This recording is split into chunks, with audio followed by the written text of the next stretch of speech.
Everybody's gnawing their fingers off in anticipation of a certain game that lets you pilot building-sized battle robots.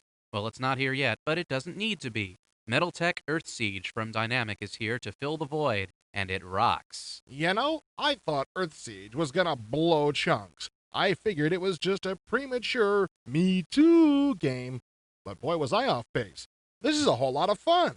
Who would have thunk it? EarthSiege takes place about 500 years in the future. Scientists have used advanced artificial intelligence to create cybrids, self-motivated, self-teaching robots designed to serve mankind. It would have been fine if the military had stayed out of the picture. Instead, they used cybrid technology to create Herks, gigantic robotic fighting machines. After a nuclear war, the cybrids decided that humans were losers, so they wasted them.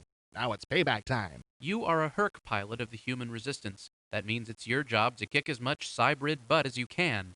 You'll run recon missions, simple patrols, rescues, and even get to blow big holes in cybrid bases. Well, this guy's your CO, and he'll inform you of your mission objectives. Plus, I think he used to be on, like, Dynasty or something. Nice hair, though. The animated battle map is where you'll see the particulars of your upcoming mission in detail.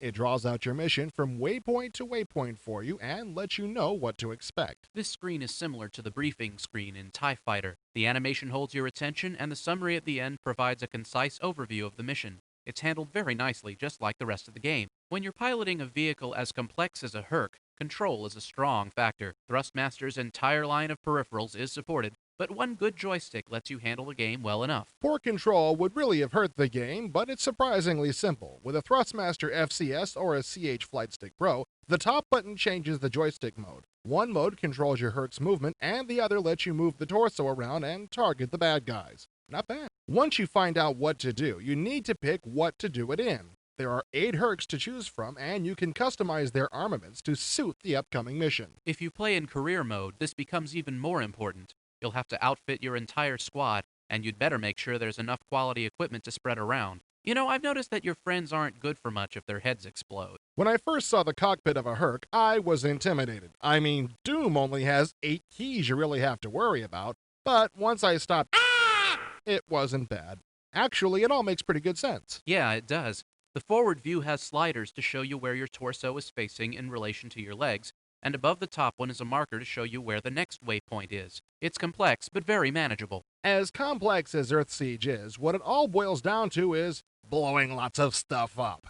Combat in the game is awesome. It's fast. The graphics and animation rule. And there's always a bunch of things to wreck. Now that's what I call fun. One thing I really liked was the ability to target specific parts of an enemy cybrid. If you want to disable it and salvage it later, you can blow off one of its legs and watch the whole thing topple. If you've ever seen The Empire Strikes Back, you know how much fun this is. I think EarthSiege is an excellent game. It may not be MechWarrior 2, but nothing is, including MechWarrior 2. If you've been waiting for a big robot game, pick it up. It won't disappoint. I sure wasn't disappointed. In fact, I was surprised at how good this game is. Dynamics has delivered another top-notch product. As action games go, it's pretty complex, but if you're up for something a little more involved than Doom, did I say that? Well, then definitely put EarthSiege on your A1 priority list.